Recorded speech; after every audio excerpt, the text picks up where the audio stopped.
Hi everyone, my name is Emily Williams and I'm a teacher at Martin Bluff Elementary in Goshen, Mississippi. And last year I was a fourth grade teacher. Next year I'll be a third grade teacher.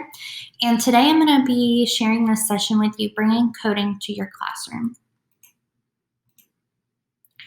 Like I said, next year I will be a third grade teacher. I'm also an ITS representative or an instructional technology specialist for my school. And what that means is if any of our teachers in our school have technology problems, I will go to them and try to help them solve the problem before we send the issue to the district technology office.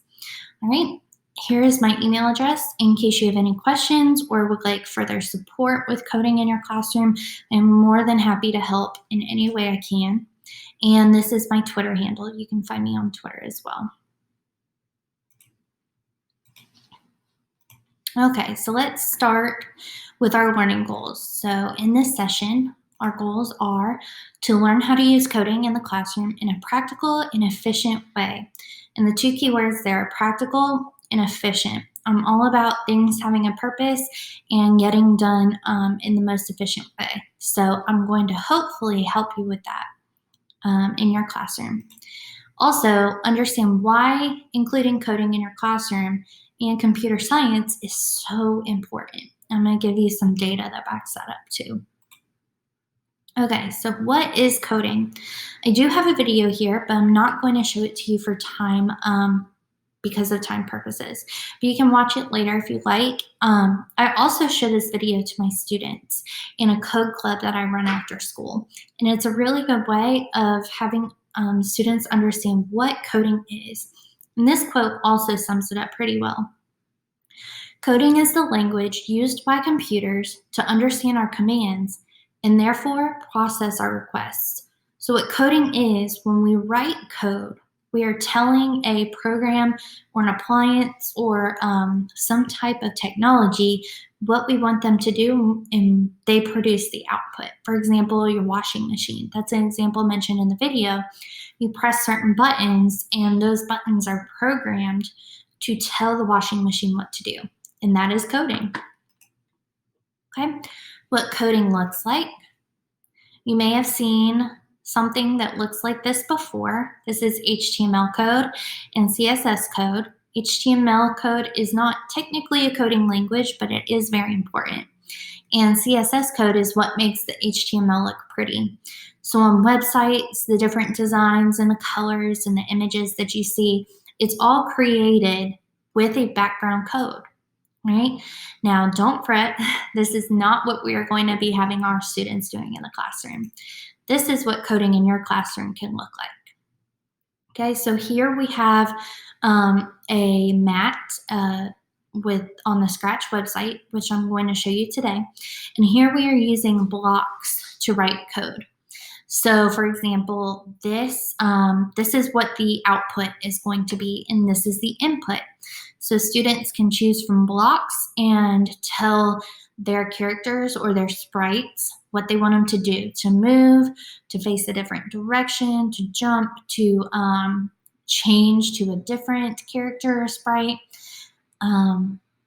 which is all a part of innovating and creating and problem solving as well.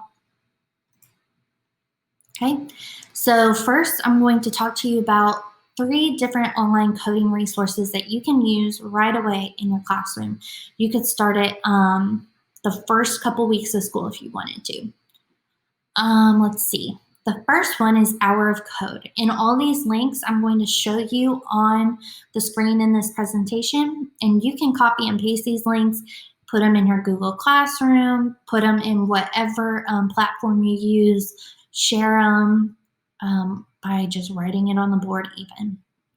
Okay, so Hour of Code that I'm going to share with you is mostly for beginners. It has some beginner activities, and it does have activities for all grades, including pre-readers, even students in pre-K too. So this is what it looks like, the Hour of Code activities website. And as you can see up top, you can choose from what grade level you are interested in or what grade level your students are. Okay, And then depending on what you choose, for example, this one is on the code website. So they'll click start. Okay. And then I'll click start here, code a dance party to share with your friends. It will go step by step. So these websites and these programs will give instructions to your students. They are providing the instruction for coding. So it's very minimal for you. Okay, so they'll watch the video, they'll see what they're doing, provide age. Okay, so it's going to tell them everything they need to do. This is also great for students who have trouble following directions, right? Okay, so that's just one of the examples of the many activities on the Hour of Code website. What I would suggest doing is starting here, letting students pick what they want to do, let them just explore. Two of the things that I'm going to talk really about in this session too are exploring, letting the students explore, not containing them to a certain process, and also exposure, just letting them see and getting exposed to what coding has to offer. Okay. The next website I'm going to share with you is also code.org. Hour of Code is hosted on code.org, but I'm going to show you the course 2 page for code.org. This is for developing coders, and it's great for stretching those beginning coding skills. Okay, so let's see. This is the course 2 page for code.org.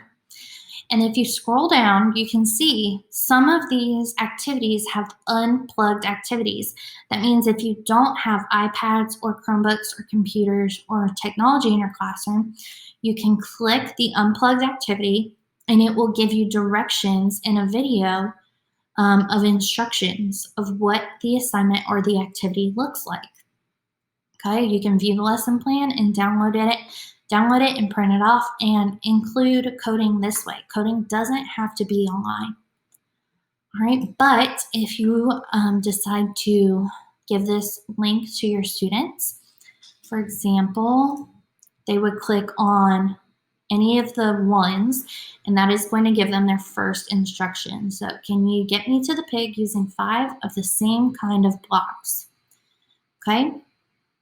So here are the blocks. So notice they're very minimal. On the next website I'm going to show you, there are many options. This one has very minimal options, which is good for allowing creativity, but kind of still containing them to only certain directives. All right. So here's the, for example, here's the bird, trying to get him to the pig. When run, I guess I'm going to say move forward. Move forward, and then I'm going to run and see where that gets me. So it highlights each block, okay? Keep coding, something's not quite right yet. So I'm going to add, let's see if I add 2 more. Now I'm going to reset and run again. Notice it's highlighting the blocks as it's doing it, okay? All right, you just wrote 5 lines of code. It is that easy and that simple for exposing our students, okay? All right, and then each next little section adds a little more and gets a little more difficult, okay? So that is the code.org course 2 page. There are many different activities on that page. Okay. The next website I'm going to show you is one of my favorites. I use it with my after-school Girls Who Code Club, which I'll talk about in a few minutes, and it is Scratch. And Scratch has tutorials, but it provides many options for students to get creative and use their imaginations and just problem solve and test things out. Okay, it does have some teacher guides and things like that. But like I said earlier, I like kind of letting my students explore and giving them exposure. So this is what Scratch looks like. Let me go back to the homepage, okay? You don't need to create a login for this one as well, but you can create student logins if you like, so that way they can save their work. All right. If you're looking for tutorials, at the top, you'll see ideas. You'll click that. And then these are some basic entry-level activities that students can start with. Some of these, I start with the easy ones in our Girls Who Code Club, and then eventually we do things like create a pawn game, because you can code the little bar to move back and forth. You can code it to give you points whenever it hits the ball or something. So these tutorials are great. Also, if you kind of just want your students to get on and explore, clicking the Create button will bring them to a blank canvas. It will show them a little bit of a tutorial, but they can close out of that if they like and just start going for it, which I like having them do. Okay, so it does show them some beginning code, instructions, excuse me. Okay, and then it gives them more ideas, or they can close out and just kind of get started. So what they're going to want to start with is an event. This is what is going to signal the code. So I say when the green flag is clicked, here's the green flag.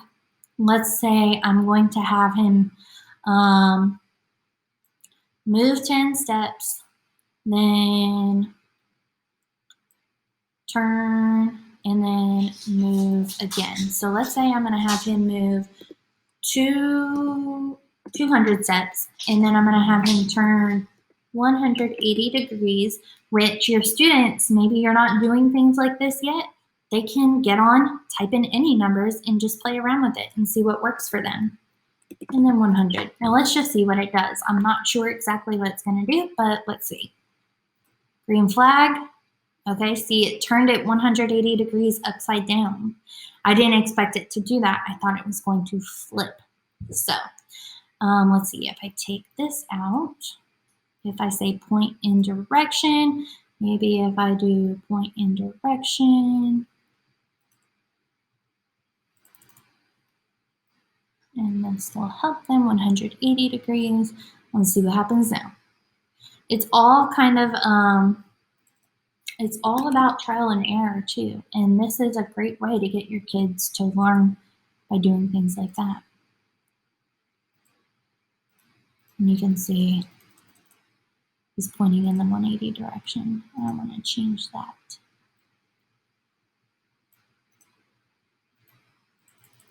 And if you keep clicking the green flag, he keeps moving. So even things as simple as that. And then the tutorial button is at the top for Scratch. So there is plenty of things for them to check out. But Scratch is definitely one of my favorites and my go-tos.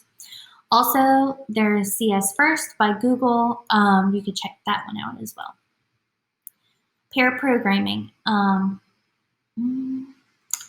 going to show you a little clip of this video. I'm afraid I'm getting close on time, but pair programming is when there are two students or two coders who work together as a pair, and they're working on one computer. And there are two roles. There is a driver and a navigator.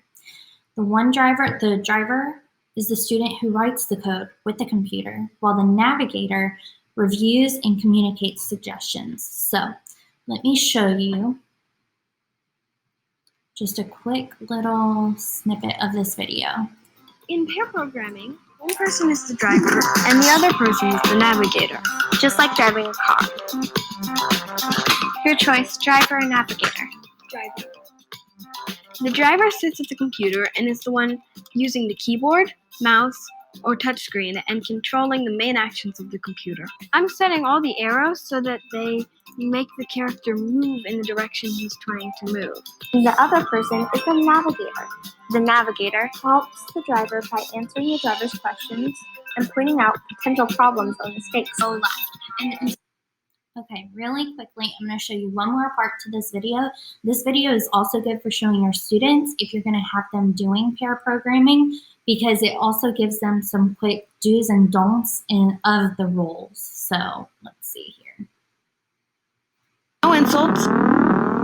Be respectful. Don't be a bossy navigator. because nobody likes a backseat driver. Here, why can't you do this? Wait. Hey, Let's stop give it that. back. Give it back. Wait, That's not nice. Give it back. Just one thing. Communication is key to successful peer programming. Did the cat say something after? You and your partner should always be talking. All right. And what I would do is I would maybe have one day have each student be, have one driver and then one navigator, and then maybe the next day they switch roles to kind of give them a chance to see both sides. All right. When do I fit it in? As a classroom teacher for 10 years, I know this is probably the most important question you might have for today's session. So I'm going to give you some ideas of when to fit it in. Here are some. Recess, if you have inside recess because it's nasty weather outside, or you just want to give them that option for recess, that's one way to do it. Lunch, maybe you could have it as a reward and the students could bring their lunch back to the classroom. And once they finish eating lunch, then they can get on and code. Early finishers, when students finish their work early, they can get on and code while others are finishing up. Fun Friday. Sometimes on Fridays when we finish all our instruction and assessments, we have just a little bit of time at the end of the day for Fun Friday. This could be an option for Fun Friday as well. My students love this for Fun Friday. And then also before and after school. I'm going to tell you in a minute about an after-school club that I run that maybe you might be interested in doing. But also fitting it in, you could also fit it into any of the curricular areas that you teach. Language arts, teaching them, maybe they have two characters and they're coding a conversation using punctuation, using correct punctuation for dialogue. Maybe you just finished a science unit and you want them to create an animation explaining a certain process. Art and music, maybe music. They could, create something like musically. Math, they could code a character or code something to give a word problem or give any type of math problem. And then the player or the person who's using the game, whatever they code, can type in the answer and they can code it to, if the answer is correct, they say correct, great job, blah, blah, blah. Or if it's incorrect, tell them incorrect, try again. Students can code these things and have their other students in the classroom use them. All right.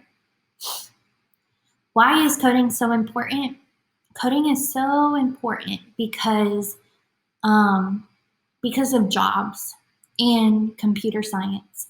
And there is a huge gap, both for a big diversity gap and a big gender gap in computer science jobs nowadays.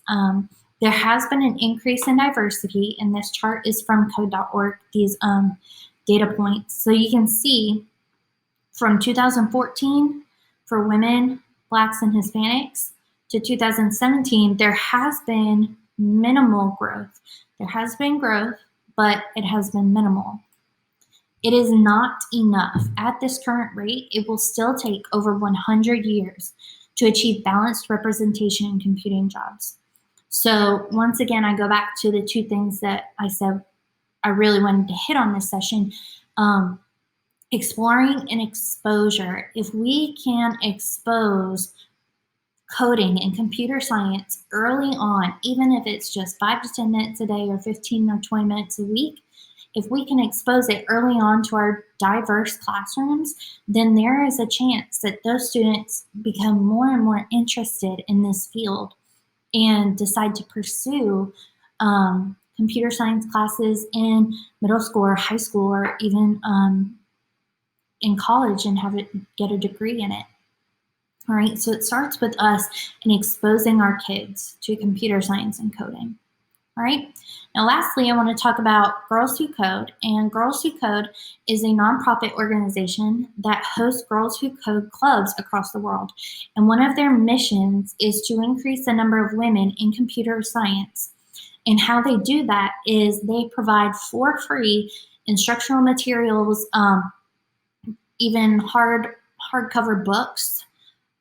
They also provide other resources for both adults and parents parents and teachers and students.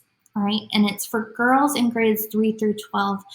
A couple of years ago, they started doing the grades 3 through 5. Originally, it was grades 6 through 12, but now they also do 3 through 5.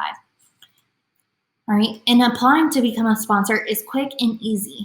About 4 years ago, I applied for my first time to be a Girls Who Code Club sponsor, and it was very easy. They're very flexible and easy to work with, and that is one of the great things about Girls Who Code is they're flexible in how you run your club, when you run your club, the dates your club runs, what materials you use. You can pick and choose from their resources, so that's awesome.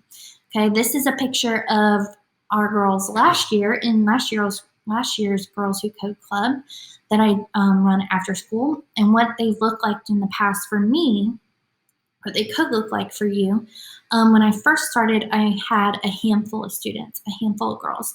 Last year, I actually had so much interest after the 4 years of having it that I had to have 2 clubs, one for the first semester and one for the second semester. So even in the past 4 years alone, I've seen an increase in interest just by having this club. And I don't put too much time into it. It's only 45-minute sessions after school. And I usually do it once a week for 10 to 12 weeks. It's up to you. You choose the day, whatever works for you. You could also do it before school. And I also suggest having low expectations for yourself. Whether you run a code or whether you're just trying to include coding in your classroom, have low expectations for yourself. My main goal is, like I said, expose them to coding. And that's what I would like your goal to be too, is just to expose them. It doesn't have to be something that, is strict and forced. It can be just flexible, and getting them to explore is the most important. All right, so if you have any questions, please feel free to email me at ewilliams@pgsd.ms or find me on Twitter. I'd love to connect with you there. I also have some other resources that I'll share with you, including this document, which has several links to many of the things I talked about today, as well as videos that I haven't shared yet with you, and some other activities and things that you can do in your classroom. Thank you for attending, and I hope that you're encouraged to try coding in your classroom soon.